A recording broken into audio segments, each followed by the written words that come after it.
Hello, wayward souls, it's the GamePack Preacher, and it's been a whole year since I uploaded, huh? How wild is that?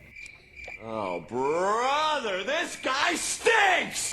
Alright, for real though, I do apologize for the hiatus. Life had a few more fastballs for me in 2022, but it's a new year, and that means a lot of opportunities for videos, and my first video of the year is gonna be on some games I feel y'all need to play. You see, I like platformers, even says so right here, and I want to share some platformers that I think are worth your time, and that I had a good time playing through. So today we'll be starting a potential series on this channel. Welcome to Preacher's Platforming Picks Modern 2D Edition, patent pending. And I use Modern 2D Edition as sort of a descriptor. The games we'll be discussing will be, well, 2D platformers, and modern will mean you can get these games on most modern platforms. If I do something like this again, it'll be a different description. And if you'd like seeing more of these, support the channel by liking and subscribing. With that out of the way, let's begin with our first pick. For the first game on the list, we have a little game called Celeste. It's a new year, and I'm sure we all have some resolutions for the new year as well. You ever wanted to climb a mountain? Well, in Celeste you can do just that. Taking control of our protagonist Madeline, you'll jump, climb, dash, and puzzle your way to the summit of Mount Celeste, learning some skills and some secrets about the mountain and yourself along the way.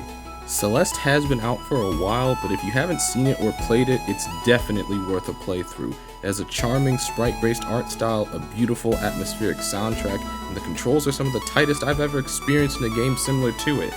I do have to give a warning when it comes to Celeste though, and that warning would be that Celeste is hard.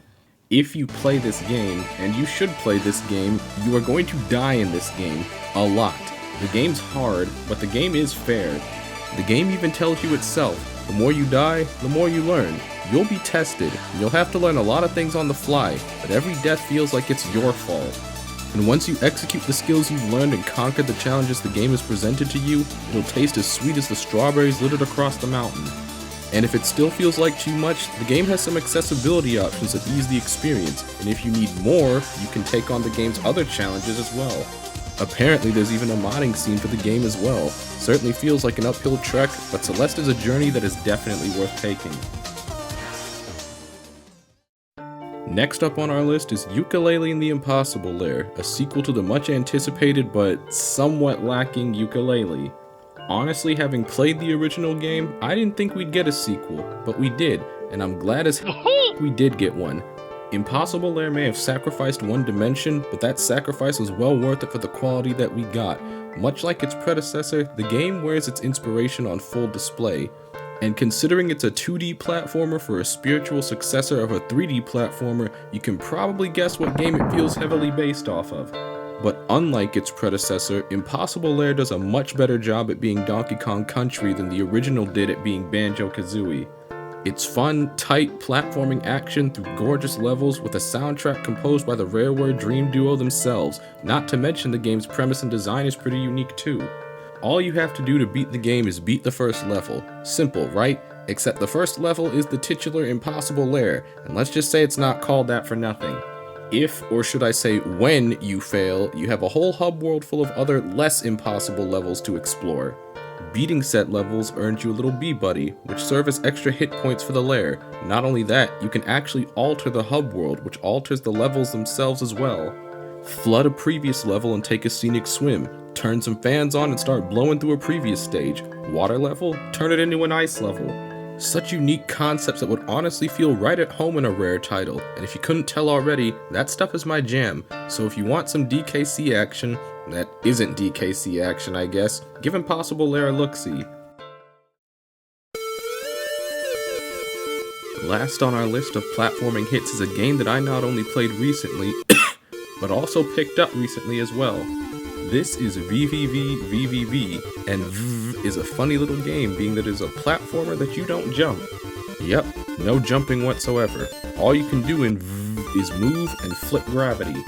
And you will be doing a lot of flipping as you navigate a pretty decently sized map on a quest to save your crewmates. So yeah, on top of being a platformer with no jumping, this game is also a Metroidvania.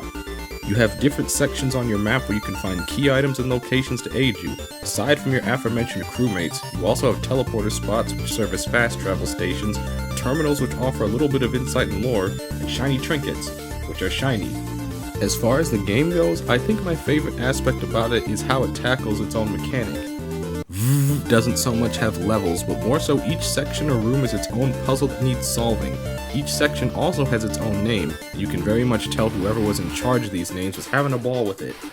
And these rooms can test you on both a mental and a physical level, requiring some out-of-the-box thinking and some quick reflexes too. Graphically speaking, it's nothing special, but it's charming. Looks like something you'd pop into an Atari, but that's way before my time, so how would I know? And the music? The music is a bop, just full cap.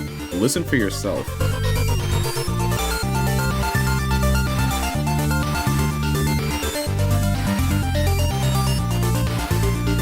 So yeah, considering the whole theme of this video, I think V is worth your time.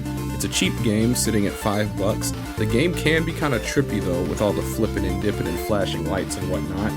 And the game is also rather short. I almost beat the whole thing in a 2-hour session, but it was a nice 2 hours. And honestly, how could I expect more from a game made on Adobe Flash of all things? That in itself was impressive. So yeah, I think that'll just about do it. 3 modern 2D platformers that are very much worth your time in this humble creator's opinion. If any of you end up playing these games, let me know what you think.